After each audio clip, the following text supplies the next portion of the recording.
Hello and welcome. You're watching KYC. We've just come out of a time when there was plenty of uncertainty with regard to tariffs.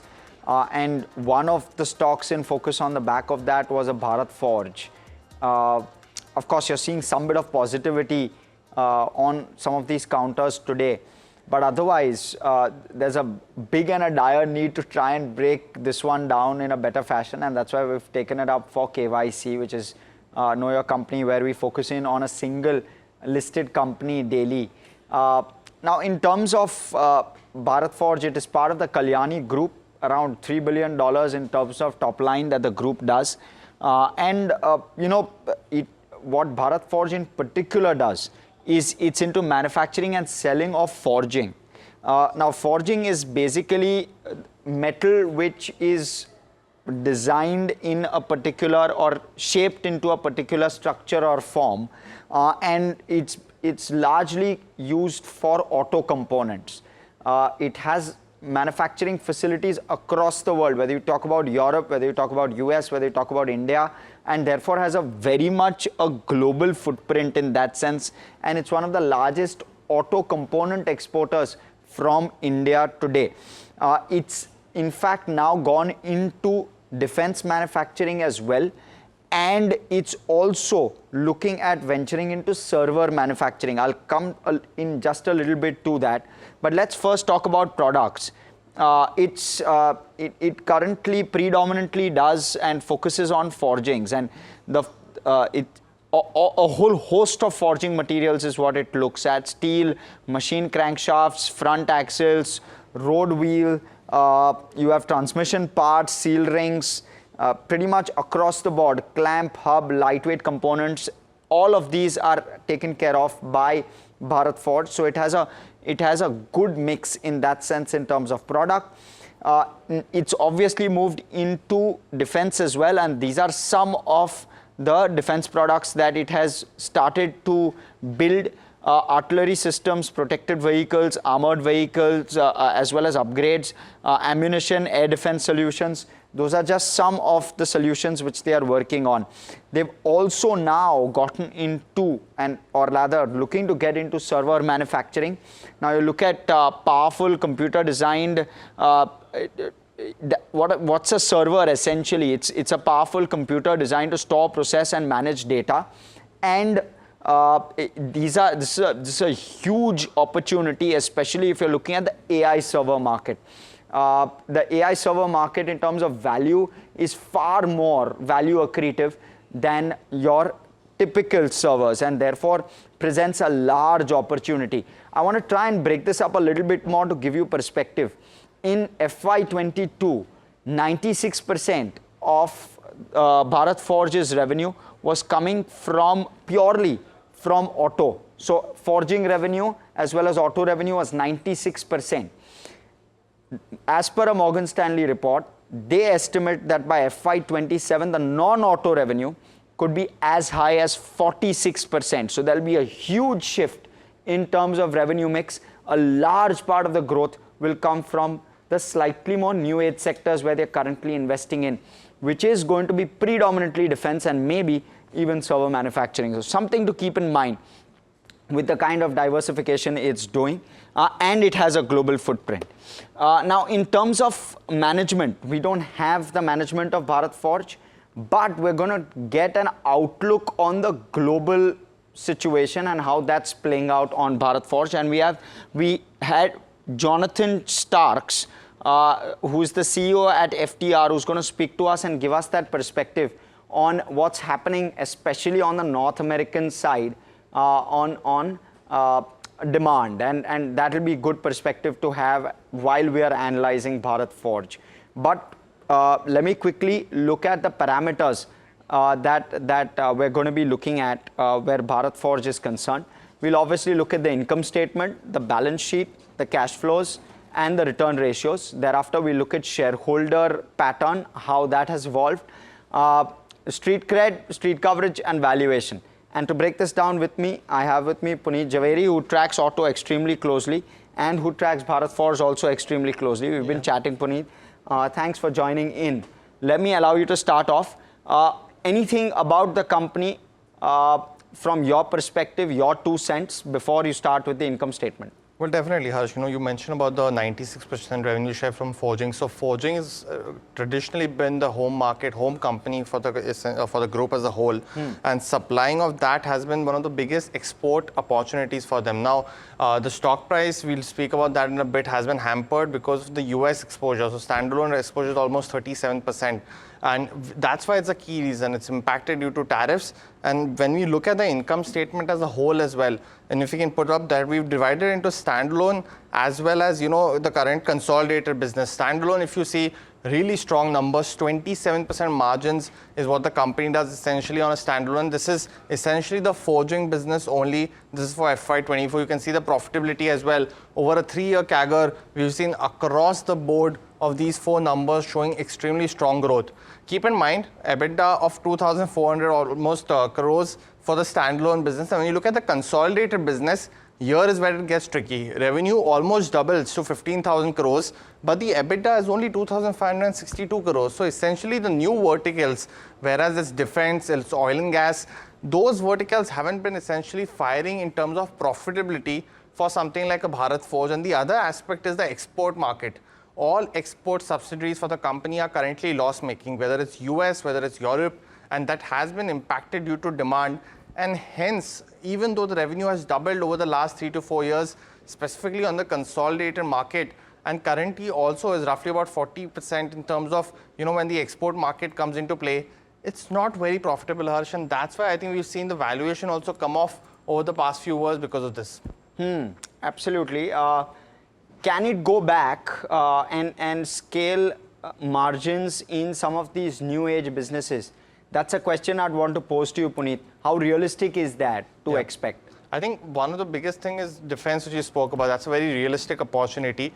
They've got a new order of 6,900 crores of ATAGs, which is artillery gun especially. And that's an order that's been in the works with the government for the last 10 years. So now that it's finally come through for Bharat Forge, that is a big opportunity. But the other one, which I feel in the near term, will be the profitability of the export subsidiaries, which is the US market, the Europe market. Those are huge markets which are not profitable at the moment. And hence, we've not seen that big run in terms of stock price over the last couple of years, at least for Bharat Forge specifically, because of this export market profitability delay. Okay. So we'll want to wait and watch for a couple of those triggers. But the margins realistically ought to improve as you scale the defense business.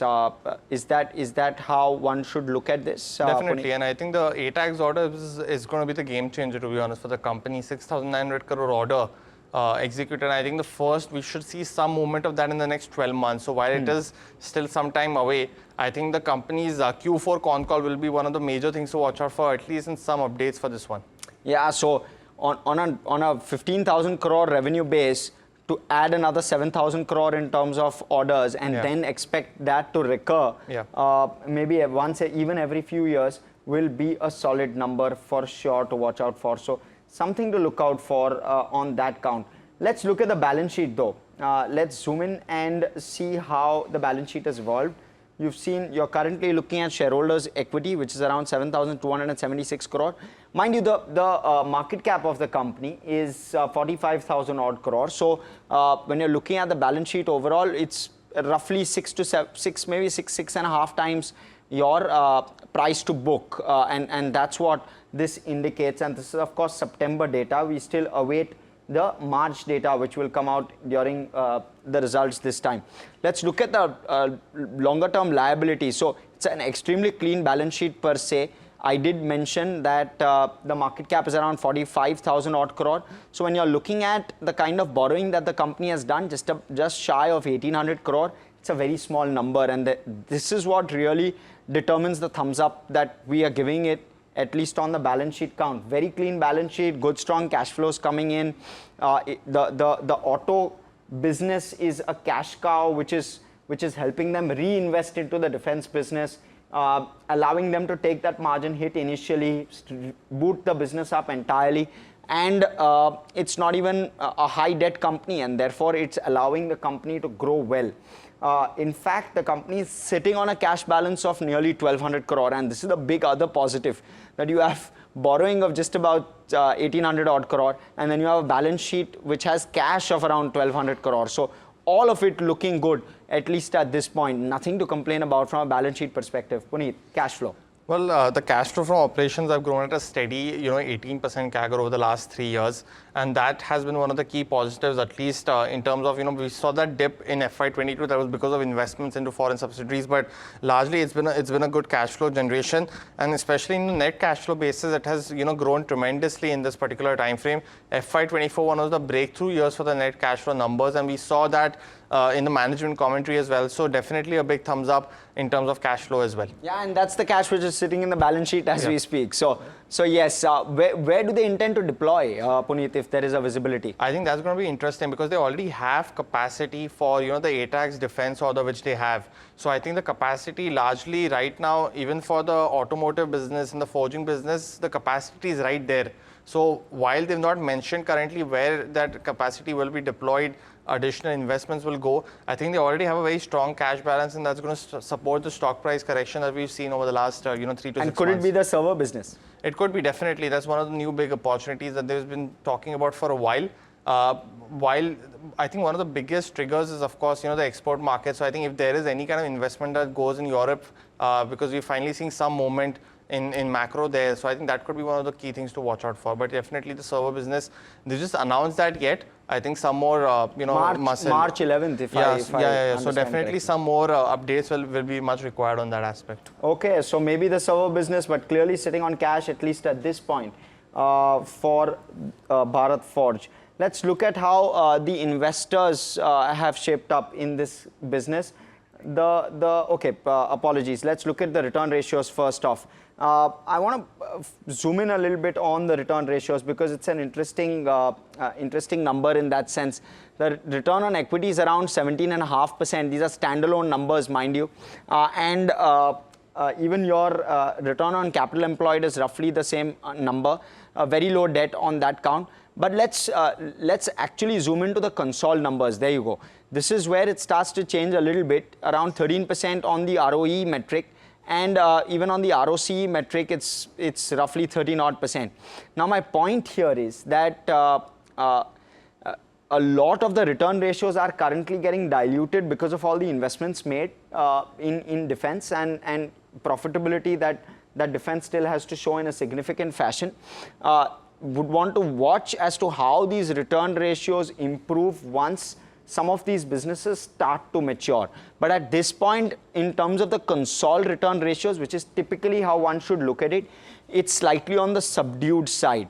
But what we can possibly take heart from is the fact that the mainstay auto business is doing very well in terms of return ratios, 17% plus. Puneet, contextualize this for us. So 17% on the auto business, how would you rate that? And how quickly, is there any visibility from the management on how quickly they expect a ramp up on the consolidated return ratios? I think that's somewhat tricky because we've also been speaking to some analysts and they are actually penciling in a fall in the return ratios on the consolidated basis. So 17 for FY24 was because you saw the cash generation as well. And that was one of the key metrics. Over the next 3 years, they are not anticipating any kind of growth in that. They're actually anticipating somewhere around 15% for FY27. I think that is largely because you mentioned they have a lot of cash in their books. So investments, while they've not mentioned anything, I think the server business once coming into picture will be something to watch out for. But definitely it is one of the key things. And hence, I think that is also having a play on the valuations as well. But definitely something to watch out for going forward. And what about the auto business, a 17.5% return ratio? It's a very strong number, to be honest, Harsh. It's a business that they've been doing for 3 decades now. And now that they've built the international business as well, I think once that gets profitable, I think it'll have a positive impact going forward as well. So more to be seen on defense as well as probably servers a bit of drag from the cash, but very strong on the auto and hence the neutral rating. Okay, thank you for that, Puneet. Puneet, while we're at it, I'm going to quickly also take up shareholding. Let's pull that up the shareholding pattern, when we are seeing it, when I'm looking at it, even over the last 5 to 6 years has remained fairly stable. From March of 2018, the promoter group has held around 46% 0.2% stake in the company. Currently still continues to hold around 44%. So very, very strong promoter holding continues, very low in terms of dilution. You're looking at FIIs and DIIs also having a very healthy holding. In fact, again, I will benchmark this to March of 2018, 21% holding by FIIs. DIIs also at that point were at 13%. Today, if you look at it, maybe a few basis points here or there, but DIIs have increased their stake significantly. From that 13% number, it's 28%. FIIs have seen a few basis points of reduction in that sense. From the 21%, it's down to around 18. Yeah. The public fluctuate between 12 and 9, and therefore plus on the shareholding, no reasons to complain. Very well held, both FI, DI, good mix along with promoters. Puneet. And I think the promoter holding, I think I was just checking right now, they had a QIP raise of 1,650 crores. So yes. I think that's why the promoter holding has slightly come off. But it should help the debt, the 1,700 crores debt should come down. That's what they mentioned. I think they've already paid off 1,000 crores of that. So we should reflect that in the March numbers. But specifically in street coverage now, it is kind of tricky in that aspect as well, because they although have roughly 14 buy calls on the stock, 5 hold calls and 7 sell calls is something that's there on Bharat Forge. And the key reason is that brokerages have come out and cut target prices over the last couple of quarters. That was largely because of a couple of reasons. One, delay in profitability of the export market for the forging business. And the second was the tariff impact. And we've seen that in this particular quarter. Donald Trump putting tariffs on 25% of foreign autos. It was also expected to impact Bharat Forge as well as the other forging companies across the world. So 37% of the forging comes from essentially the US market, and the key reason is the truck market. So we are going to be speaking to Mr. Jonathan Starks of FTR. Now, FTR as an organization tracks the US Class 8 truck markets, which is basically for the logistics of the country. And Bharat Forge is a big supplier to the Class 8 truck market. And because that could be under tariffs, we could see some potential impact because of that. And I think, Harsh, that's one of the key reasons why we've seen that target price come down. But analysts still estimating an 18% return potential, largely because of the stock price correcting from those 1,600 odd levels to roughly 990 to 1,000 right now. Correct. Now let's move across, though, Puneet, to some of the other metrics. One is street cred. Let's look at that. 8% down last 1 month, 24% down year to date, 34% down last 6 months, 16% down last 12 months. Not at a very good run in the near term, but you look at the last 5 years, it's been a 4-bagger. I know that maybe an RK Forgings may have done better on that count, but if we look at this standalone, it's done very, very well for itself. Your FY24 dividend yield was extremely low. Need to wait and watch as to whether these cash reserves change that number at all. But in terms of returns, not really quantifying any significant returns for the moment within that dividend yield. Overall, it's a fairly healthy number in terms of returns from a 5-year perspective. From a 1-year perspective, it's been a difficult time for investors, and therefore we'll give this a neutral. Puneet, valuations. Yes, another one which is largely debated as well, to be honest, because recent stock price correction makes it a very attractive in terms of stock price performance, but currently trading at 30 times FY26. Now, when you compare it with something like an RK Forging that's trading at roughly 23 times FY26, so on that aspect, but RK Forging's largely a forging play. It is diversifying into other metrics, but not because like Bharat Forge, it's very near term where we've already gotten the defense order as well.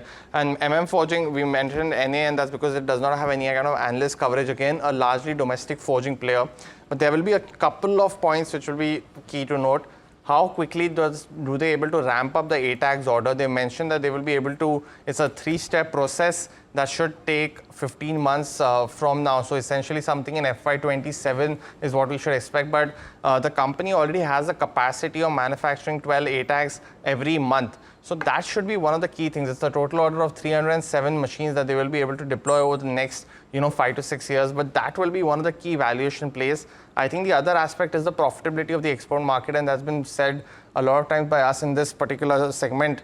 But that is one key thing to watch out for. And I think, Harsh, that is one of the key reasons. I think slightly having a drag in terms of, the earnings aspect. I think the price has been largely correction, but the earnings is not expected to at least grow in FY26, and the biggest one will be the US EPA norms, which we'll speak about in the SWOT analysis as well. Yeah, huge threat. Let's quickly pull that up. Forgings, by the way, has a trailing 12 months price to earnings of just 12. So maybe just quickly wanted to flag that. Let's look at the SWOT if we can very quickly. Okay. Now in terms of the US EPA, it's 2027. US EPA norms.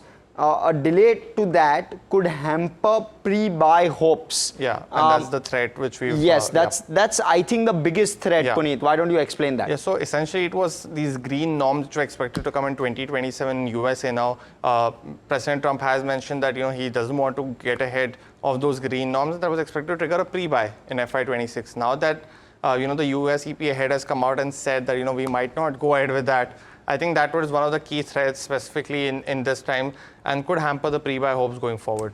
Yeah, okay. So that's the big one. But let's hear it now from FTR. From the FTR, yes. We have the CEO of FTR, Jonathan Starks. Puneet spoke with him earlier, and here's what he had to say about the company's growth outlook, as well as maybe not the growth outlook, but something which is very key for Bharat Forge, and I think you want to address that aspect of growth because that 2025 was a very dull year for Class A truck market. You're right. So the entire outlook with regard to Class A, and also look at what we can expect going forward on the global front. Listen into a slice of that conversation. Well, we've been in an extended freight weakness for nearly 2.5 years in the U.S. market. And it's always freight that drives the fundamental demand for equipment. And so the fact that we've been in this weak environment for so long, we knew that we were coming to a spot where we were going to get a weaker environment for new equipment demand. And we're finally getting to that point. The negative downsides of what we're seeing right now is that weakness could be persistent for a much longer period of time than we would have anticipated that we would have seen going into the start of 2025. Now, Mr. Starks, just one question also on another key aspect, which was the US EPA norms that was expected to, come in from 2027. Now, we've seen, the heads of the organization speak about delaying those green norms because the current administration of Trump is anything but green, if I can say that. So we were expecting a pre-buy essentially to get triggered in FY26 in essentially the second half of the financial year.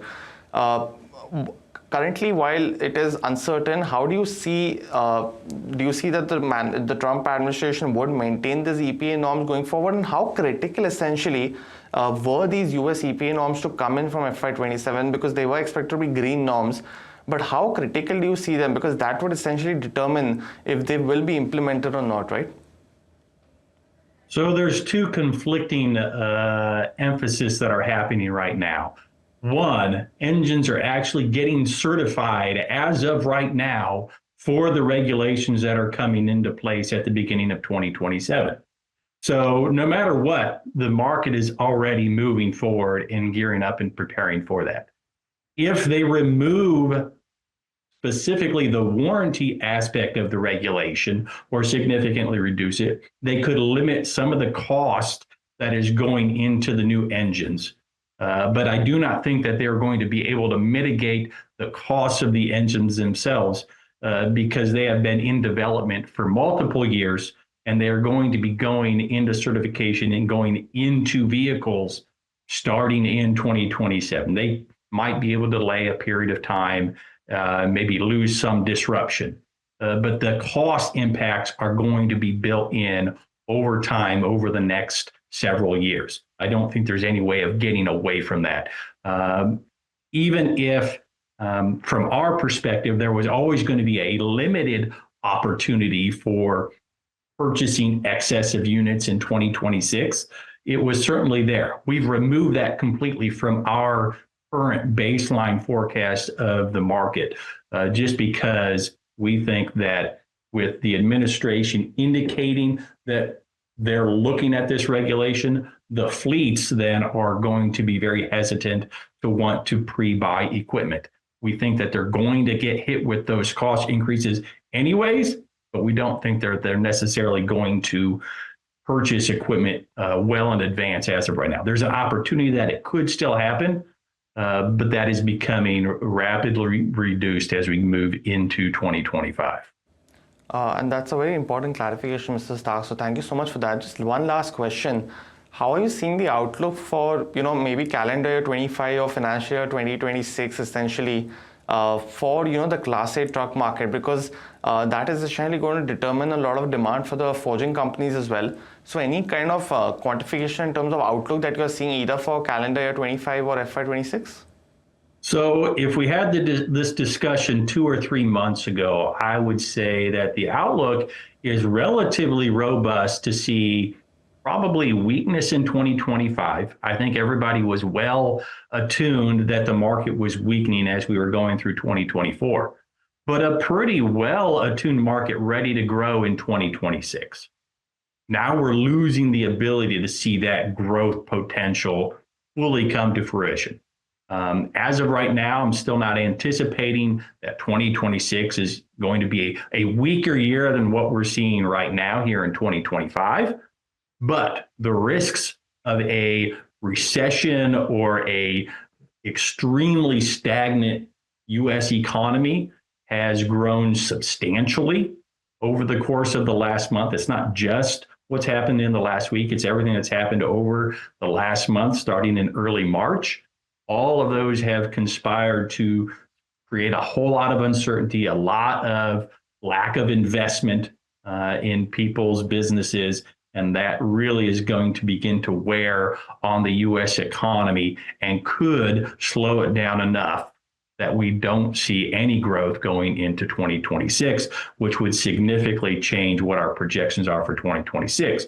But if we're able to at least maintain growth of some sort as we go through this year, then we're setting up 2026 to be modestly better than what we're having in 2025. Right, that's an interesting conversation. Quarter of Bharat Forge's revenue comes from the US, and therefore something to be mindful about on the back of all of that's happening. Anyway, let's quickly have a look at the final rating. That's how all the parameters stack up. It gives Bharat Forge a healthy 6 out of 8 on the KYC rating metrics, and that's how we'll wind it up. With that, completely out of time. Hope this was helpful. From Puneet, myself, everyone who puts the show together, thanks so much for watching. Stay tuned to NDTV Profit. More action on the other side.